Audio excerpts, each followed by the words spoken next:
2010년 5월의 어느 늦은 밤, 도심의 한 오피스텔 단지는 평소와 다름없이 고요했습니다. 하지만 1204호 그 닫힌 문 뒤에서는 이미 돌이킬 수 없는 비극이 끝나가고 있었습니다. 사건의 발단은 실종이었습니다. 30대 여성 어 씨가 며칠째 출근하지 않고 연락이 두절되었다는 가족의 신고. 경찰은 단순 가출일 가능성도 열어두고 어 씨의 오피스텔 문을 강제로 개방했습니다. 현관문을 열자마자 형사들의 코끝을 찌른 건 비릿한 피냄새가 아니었습니다. 오히려 지나칠 정도로 강렬한 락스 냄새였습니다. 마치 수영장에 온 것처럼 코가 맵고 눈이 따가울 정도의 소독약 냄새. 그것은 이 집안에서 무언가 지워져야만 했던 것이 있음을 암시하는 첫 번째 신호였습니다. 집안은 이상할 정도로 깨끗했습니다. 먼지 하나 없이 닦여있는 바닥, 물기 하나 없이 건조된 욕실. 하지만 범죄는 흔적을 남깁니다. 눈에 보이지 않는 흔적을요. 과학수사대가 불을 끄고 시약을 뿌렸습니다. 루미놀 반응 검사. 어둠 속에서 푸르스름한 형광빛이 하나둘 떠오르기 시작했습니다. 처음에는 욕실 배수구 주변에서 작은 점들이 보였습니다. 그리고 거실로 나오자 형사들은 입을 다물지 못했습니다. 거실 바닥, 소파 밑, 그리고 현관으로 이어지는 통로까지. 마치 밤하늘의 은하수처럼 수만 개의 푸른 점들이 낭자하게 펼쳐져 있었습니다. 그것은 누군가 이곳에서 엄청난 양의 피를 흘렸고 그 피를 닦아내기 위해 미친 듯이 걸레질을 했다는 명백한 증거였습니다. 하지만 피해자 어 씨는 그 어디에도 없었습니다. 집 안에 있는 것이라곤 어 씨의 휴대폰과 지갑, 그리고 그녀가 아끼던 반려몇분. 스스로 잠적했다면 절대 두고 가지 않았을 물건들이 덩그러니 남아 있었습니다. 경찰은 즉시 이 집의 동거남이자 전 남자친구인 B 씨를 유력한 용의자로 지목했습니다. B 씨의 행적을 추적하던 형사들은 그가 사건 당일 마트에서 구입한 물품 내역을 보고 확신했습니다. 이건 우발적인 사고가 아니라 치밀하게 계획된 사냥이었다고 말입니다. 가정용 톱 여분의 톱날, 락스 10통, 김장용 대형 비닐봉투 50매, 휴대용 부탄가스 1박스. 여러분은 평범한 날에 이런 물건들을 한꺼번에 사십니까? 톱과 락스, 그리고 사람 한 명이 웅크려 들어갈 수 있는 크기의 고무통. 이 물건들이 가리키는 목적지는 단 하나였습니다. 시신 훼손 그리고 유기. 하지만 이것들은 어디까지나 정황 증거였습니다. B 씨가 청소하려고 샀다, 김장하려고 샀다고 우기면 그만인 상황이었죠. 형사들에게는 반박할 수 없는 스모킹건 결정적 증거가 필요했습니다. 그리고 끈질긴 CCTV 분석 끝에 마침내 그 장면을 찾아냈습니다. 사건 발생 추정 시각인 새벽 3시 40분. 오피스텔 지하 주차장 CCTV 구석에 B 씨의 모습이 잡혔습니다. 그는 혼자가 아니었습니다. 하지만 옆에 살아있는 사람은 없었습니다. 그는 자신의 키만 한 대형 이민 가방 캐리어를 힘겹게 끌고 있었습니다. 바퀴가 달려있는데도 잘 굴러가지 않을 만큼 묵직해 보이는 가방. B 씨는 가방을 끌다 멈추고 땀을 닦았고 다시 양손으로 가방 손잡이를 부여잡고 끙끙대며 트렁크 쪽으로 향했습니다. 형사들은 영상을 확대했습니다. 가방의 무게에 짓눌려 팽팽하게 찌그러진 바퀴. 그리고 트렁크에 가방을 들어 올릴 때 B 씨의 팔에 솟아오른 핏줄과 휘청거리는 다리. 성인 남성이 저렇게 힘들어할 정도라면 가방 안의 내용물은 최소 50kg 이상. 사라진 어 씨의 몸무게와 정확히 일치했습니다. 차는 주차장을 빠져나가 어둠 속으로 사라졌습니다. 그리고 4시간 뒤 다시 돌아온 B 씨의 차 트렁크는 가벼워 보였습니다. 그는 빈손으로 차에서 내려 유유히 집으로 올라갔습니다. 처리가 끝난 것입니다. 체포된 B 씨는 취조실에서도 태어났습니다. 형사들은 확보한 모든 증거를 책상 위에 쏟아부었습니다. 야, 이 영수증 봐. 톱은 왜 샀어? 락스는 왜 이렇게 많이 샀냐고. 청소 좀 하려고 샀습니다. 제가 결벽증이 있어서요. 웃기지 마. 이 CCTV 봐. 이 가방 안에 뭐 들었어? 새벽 3시에 땀 뻘뻘 흘리면서 옮긴 게 뭐냐고. 아, 그거요? 쓰레기입니다. 집에 안 쓰는 이불이랑 옷가지가 많아서 버린 겁니다. 쓰레기를 새벽 3시에 버려? 그것도 차를 타고 나가서? 어디다 버렸어? 기억이 안 나는데요. 그냥 길 가다가 아무데나 버려서. 형사의 얼굴이 불그락푸르락해졌습니다. 이놈은 보통이 아니었습니다. 모든 질문에 준비된 답안지처럼 핑계를 댔고 결정적인 순간에는 기억이 안 난다며 모르쇠로 일관했습니다. 형사는 마지막 카드를 꺼냈습니다. 루미놀 반응 사진이었습니다. 내 집 거실 바닥이 피바다였어. 내 여자친구 피가 온 집안에 묻어 있었다고. 이걸 보고도 발뺌할 거야? 그제야 B씨의 눈동자가 잠시 흔들렸습니다. 형사는 그 틈을 놓치지 않고 몰아붙였습니다. 인정해. 죽였지? 시신 어디다 뒀어? 시신만 찾으면 너도 편해지는 거야. 유족들에게 사죄하고 선처라도 받아야 할 거 아냐? 취조실에 무거운 침묵이 흘렀습니다. 형사들은 B씨의 입이 열리기만을 기다리며 숨을 죽였습니다. 1분, 2분. 마침내 B씨가 고개를 들었습니다. 그의 얼굴에는 죄책감이나 공포 대신 기묘하고 비릿한 미소가 번져 있었습니다. 그는 형사의 눈을 똑바로 쳐다보며 대한민국 법을 조롱하는 듯한 한마디를 내뱉었습니다. 형사님, 근데요. 시체 나왔어요? 못 찾으셨죠? 그럼 저 살인범 아니네요. 증거 있습니까? 제가 죽였다는 직접 증거 시체 말고 뭐 있냐고요. 형사는 머리를 한 대 맞은 듯 멍해졌습니다. 그 순간 형사는 깨달았습니다.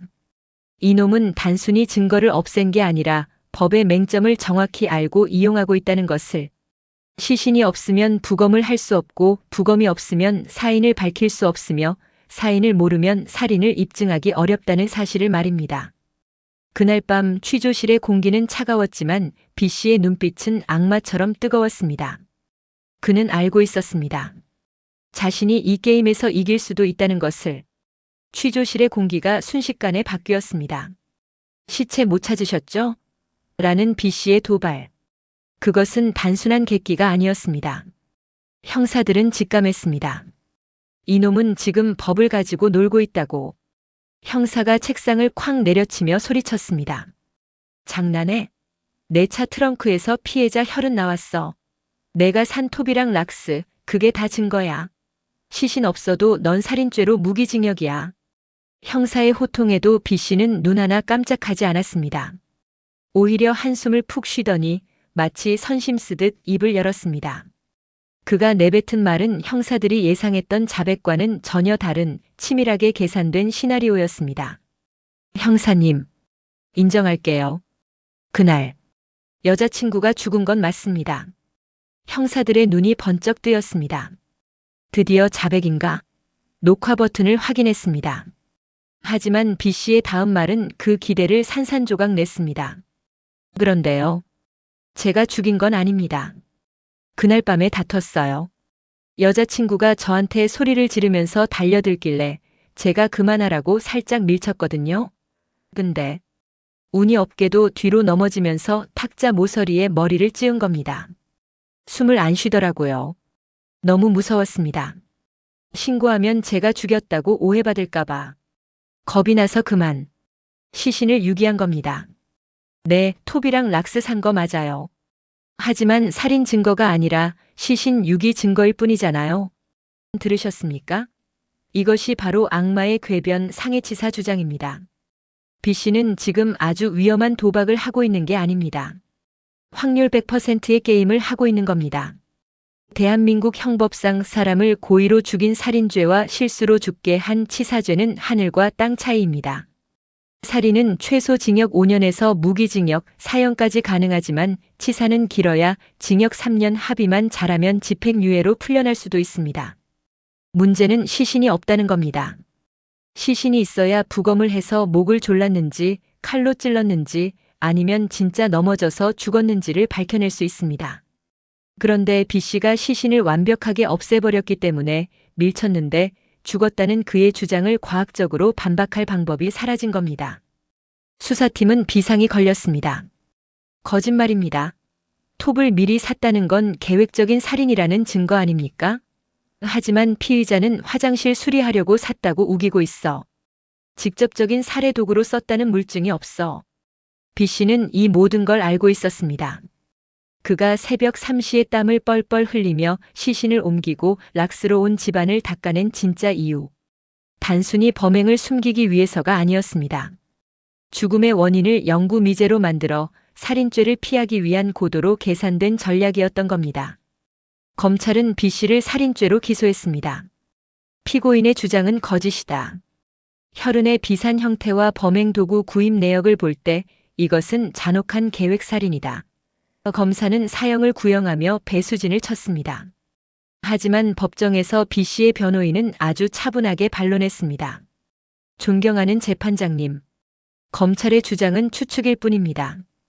피고인이 죽였다는 직접 증거가 있습니까? CCTV에 살해 장면이 찍혔습니까?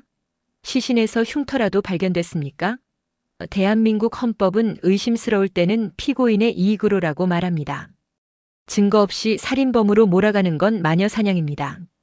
판사석을 바라보는 B씨의 눈빛. 그것은 반성하는 죄인의 눈빛이 아니었습니다. 마치 판사님 법대로 하셔야죠. 증거 없잖아요. 라고 말하는 듯한 승리자의 오만함이 서려 있었습니다.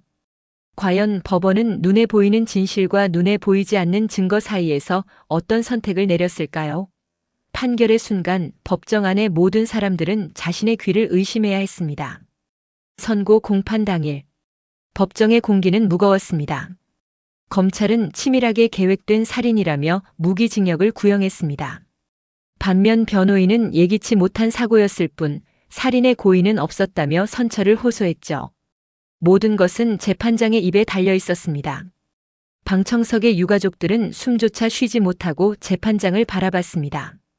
제발, 우리 딸을 죽인 저놈에게 천벌을 내려주세요. 긴 침묵 끝에 마침내 재판장이 입을 열었습니다. 하지만 그 입에서 나온 말은 유가족의 가슴에 비수를 꽂는 말이었습니다. 주문. 피고인의 살인 혐의에 대해 무죄를 선고한다. 법정 안이 술렁이기 시작했습니다. 뭐라고? 무죄? 사람이 죽었는데? 하지만 재판장의 설명은 냉혹할 정도로 논리적이었습니다. 피고인이 피해자의 시신을 유기하고 범행 현장을 청소한 사실은 인정된다. 그러나 시신이 발견되지 않아 정확한 사망 원인을 알 수 없다. 피고인의 주장대로 말다툼 중 밀쳐서 넘어져 사망했을 가능성 과실치사를 완전히 배제할 수 없다. 형사 재판의 대원칙상 합리적 의심이 없을 정도로 범죄가 증명되지 않으면 피고인의 이익으로 판단해야 한다. 결국 법은 눈앞의 정황보다 눈에 보이지 않는 원칙을 택했습니다. CCTV에 시신을 끌고 가는 모습이 찍혔는데도 피 묻은 집을 락스로 닦아낸 게 뻔히 보이는데도 직접 증거 시신이 없다는 이유로 살인죄는 무죄가 된 것입니다. 그렇다면 B씨는 어떤 처벌을 받았을까요? 살인죄 대신 적용된 죄목은 고작 사체유기와 사체손괴. 판결은 징역 3년. 3년. 사람 한 명의 목숨값이 고작 3년이었습니다. B씨는 고개를 숙이고 있었지만 속으로는 쾌재를 불렀을 겁니다. 그의 도박이 성공했으니까요. 만약 그가 자백을 하고 시신 위치를 알려줬다면 최소 15년 아니 무기징역을 살았겠죠. 하지만 끝까지 입을 다물고 시신을 숨긴 대가로 그는 10년 이상의 감옥 생활을 할인받은 셈입니다.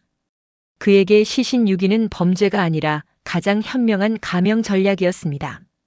재판이 끝나고 호송차에 오르는 B씨. 울부짖으며 달려드는 유가족들을 뒤로한 채 그는 아주 차분한 표정으로 차창 밖을 응시했습니다. 어쩌면 그는 지금도 생각하고 있을지 모릅니다. 역시 끝까지 안 가르쳐 주길 잘했어. 이 판결 여러분은 납득하실 수 있습니까? 법은 억울한 사람을 만들지 말라고 하지만 지금 이 순간 가장 억울한 사람은 누구입니까? 살인마가 3년 만에 세상에 나온다는 사실에 공포에 떨고 있는 유가족 아닙니까? 과학수사가 아무리 발전해도 법이 범죄자의 꼼수를 따라가지 못한다면 제2, 제3의 시신 없는 살인은 계속될 것입니다. 지금도 어딘가에서는 이 판결을 보고 학습한 또 다른 괴물이 시체만 없애면 된다며 락스를 사러 가고 있을지도 모릅니다. 오늘 이야기가 너무 화나고 답답하셨다면 좋아요로 여러분의 분노를 보여주세요. 여러분의 좋아요 하나하나가 모여 이 사건이 묻히지 않게 하는 힘이 됩니다. 그리고 댓글로 판결을 내려주세요. 확실한 정황 증거가 있다면 시신이 없어도 살인죄를 인정해야 한다. 아니다. 그래도 억울한 피고인이 생길 수 있으니 직접 증거가 필수다. 여러분의 생각은 어떠신가요? 냉철한 댓글 토론을 기다리겠습니다.